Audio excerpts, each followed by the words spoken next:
中国经济到底有多惨，不是在野危言耸听，而是真的已经到了触目惊心的地步。大家应该都知道，中国官方一直在吹嘘什么经济稳中向好，但是呢，这种说法简直就是掩耳盗铃，自欺欺人。在野今天就给大家剖析，为什么说中国经济已经濒临崩溃的边缘。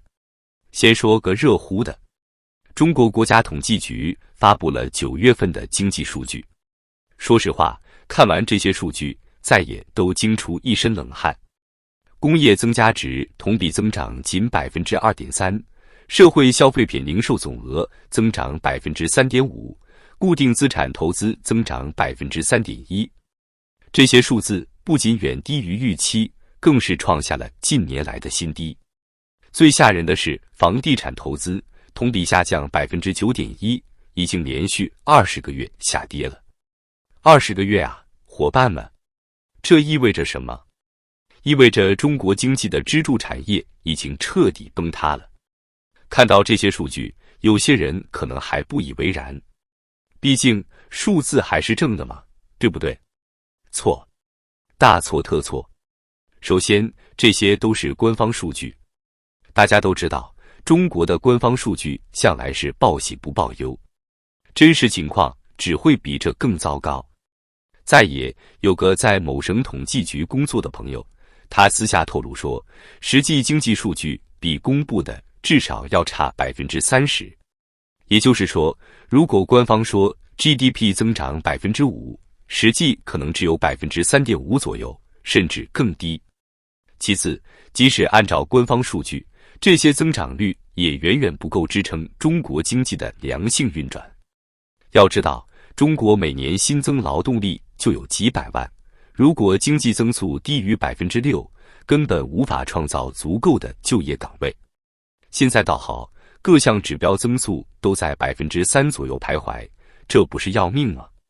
再来看看就业情况，官方数据说城镇调查失业率是 5.3%， 但是大家想想，这个数字靠谱吗？现在大学生毕业即失业，中年人大规模被裁员，到处都是找不到工作的人，真实失业率恐怕至少是 20% 往上。这不仅仅是数字游戏，而是关系到每个普通中国人的切身利益。比如说，官方通胀率只有 0.7%， 但是你去超市买菜，去餐馆吃饭，感受到的物价上涨绝对不止这个数。很多人反映，现在买菜的价格比去年翻了1倍都不止。这哪里是 0.7% 的通胀，分明就是2位数的恶性通胀。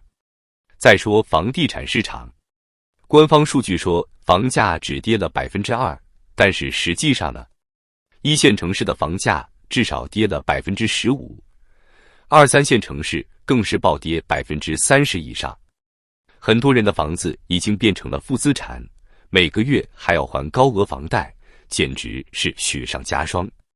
更可怕的是，这还只是冰山一角，实际情况比数据显示的更加触目惊心。走在街上，你会看到店铺一家接一家的关门，商场里人烟稀少，到处都是清仓大甩卖的标语。那些曾经热闹非凡的夜市，如今冷冷清清，摊主们愁眉苦脸地守着摊位，生意惨淡。这些场景无不印证了经济衰退的严重程度。有人可能会说，这不过是经济周期的正常波动，总会好起来的。但是再也要说的是，这次真的不一样。中国经济面临的是结构性的、长期的问题，不是简单的周期性调整能解决的。首先是人口问题，中国人口已经开始负增长了，而且老龄化程度越来越高。这意味着消费需求会持续萎缩，劳动力成本会不断上升。在这种情况下，经济要想保持高速增长，几乎是不可能的。其次是产业结构问题。中国经济过去依赖的是投资和出口，但这2个引擎现在都熄火了。投资方面，基建和房地产都已经过度饱和，再投资只会造成更多的浪费和债务。出口方面，全球化趋势逆转，加上中美贸易战，中国的出口优势正在快速丧失。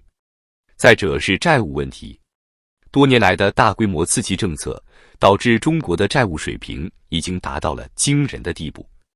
据国际清算银行的数据，中国的债务占 GDP 的比重已经超过了300%，这个水平已经远远超过了大多数发展中国家，甚至超过了许多发达国家。如此高的债务水平，不仅限制了政府进一步刺激经济的能力，还带来了巨大的金融风险。说到这儿，可能有人会问，既然经济这么差，为什么股市最近还在上涨？这个问题问得好，这就是在野今天要重点说的第二个话题，中国股市的这波上涨其实是一个巨大的陷阱。最近 A 股确实出现了一波小牛市，从9月底开始，上证指数从3000点左右一路涨到了现在的3300多点。很多人以为这是经济复苏的信号，其实大错特错。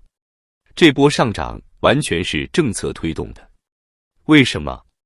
因为中央政府和地方政府现在都缺钱啊，他们想通过拉抬股市，让股民们进场接盘，然后国企和地方政府就可以通过增发股票来套现还债。这个套路其实很简单，政府先出台一系列利好政策，刺激股市上涨，然后散户看到行情好，就纷纷进场买股票。等股价涨到一定程度，国企和地方政府就开始大规模增发股票，套现还债。等他们套现完毕，股市就会迎来一波暴跌，散户们就成了最后的接盘侠。在野预测，这波政策牛最多能把上证指数拉到3600点左右。到时候，国企和地方政府就会开始大规模增发股票，套现还债。等他们套现完毕，股市就会迎来一波暴跌。所以，奉劝各位股民朋友们，千万不要被这波上涨迷惑了眼睛。现在进场，很可能就是给政府当接盘侠。等他们套现完毕，你们就成了最后的韭菜。说到这儿，可能有人会问，那房地产市场呢？最近不是出台了很多刺激政策吗？会不会带来一波小阳春？对不起，我要泼一盆冷水了。这些政策根本就是杯水车薪。中国的房地产市场已经病入膏肓，不是降个利率、放松限购就能救活的。现在中国的房地产市场面临的是结构性的供需失衡，一方面是大量的库存和烂尾楼，另一方面是人口负增长导致的需求萎缩。这种情况下，就算政府再怎么刺激，也无法扭转颓势。在野预测，未来5年内，中国1、2线城市的房价至少还要下跌30%，3、4线城市更是要腰斩。到时候，不知道有多少人会成为负资产的房奴。更糟糕的是，房地产市场的崩溃会引发一系列连锁反应。地方政府失去了土地财政的收入来源，很多城市已经出现了发不出工资的情况。银行坏账率暴增，金融风险急剧攀升。与房地产相关的上下游行业，如建材、家电、家具等，也都陷入了严重的困境。这种状况下，中国政府还能做什么？印钱，那只会导致恶性通货膨胀，让老百姓的钱越来越不值钱。借债，中国的债务率已经高得吓人了，再借下去就是债务危机。